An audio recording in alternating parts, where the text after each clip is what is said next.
The Miami Dolphins are building a winner. Brian Flores and Chris Grier are building a team that can contend for a championship. Maybe not this year.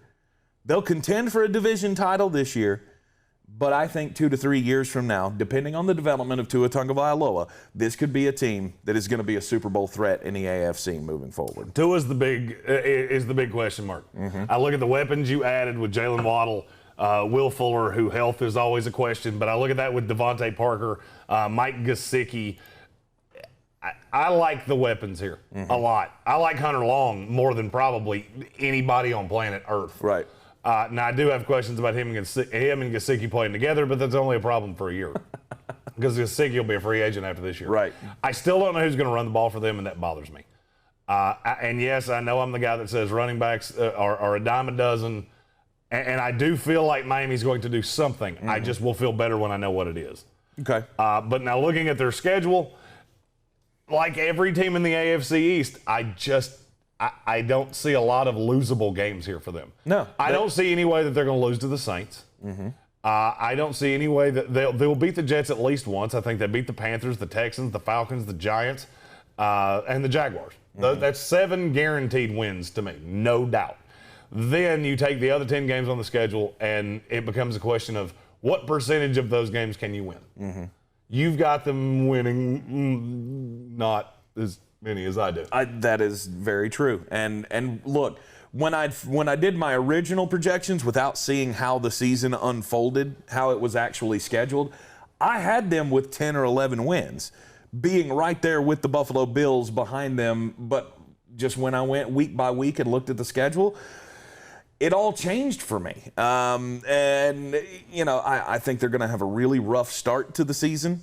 They got the Buffalo Bills in week 2. They got at the Vegas Raiders. Then they play at home against the Indianapolis Colts. And then they're at the Tampa Bay Buccaneers. That's weeks 2 through 5. That's going to be a rough start to the year. And I think that could do something to the psyche of this team if they start out 1-4. And I don't disagree with you in that. I just believe in this team a little bit more. I look at all the talent. I look at the defense. I look at the pieces they've added. They brought in a lot of guys in the draft that are going to be pro-ready. Liam Eichenberg is one of the most pro-ready prospects in this draft. Right. He's going to slide right into right tackle, and to me, that gives you an even bigger boost with Robert Hunt. I've said this forever. I saw him as an elite guard when he came out. Playing him at right tackle, I was not super fond of. I now understand what they were doing. I now understand why they didn't take Penny Sewell at 6. If that's your goal and you think Austin Jackson can be your left tackle, all about it. To me, there are a lot of landmines on this schedule.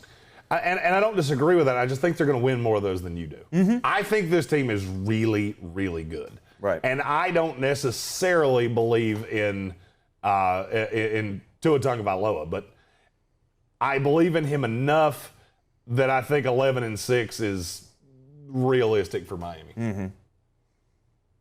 The Miami Dolphins will contend for this division. Don't let my 9-8 prediction fool you. This is not a team that I'm down on by any stretch. It's just the question mark of can their quarterback develop into a good starter in the NFL. And I was on the Tua Tagovailoa train last year. I'm going to be on it again this year. I gave him a lot of breaks last year for, you know, the weird offseason and all of that, not having the proper time to prepare for a rookie year.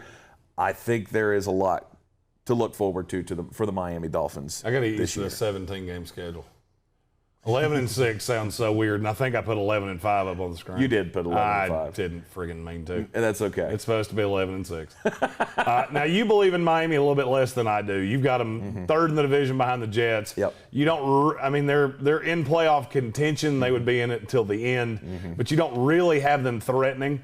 I, on the other hand, do. I have them as the first team out. They actually lose a tiebreaker. I can't remember with. Or no.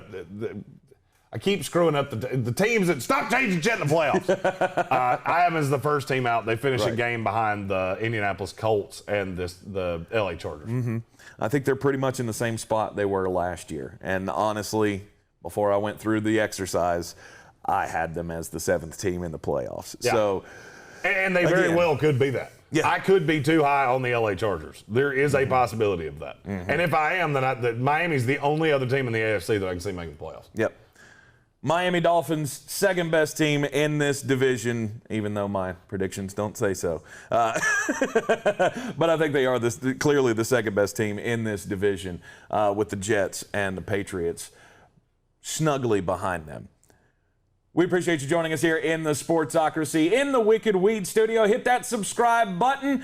Join us on all the social medias at the Sportsocracy. Also, check out our Patreon page, patreon.com/thesportsocracy. The Miami Dolphins, things looking pretty good down in South Beach.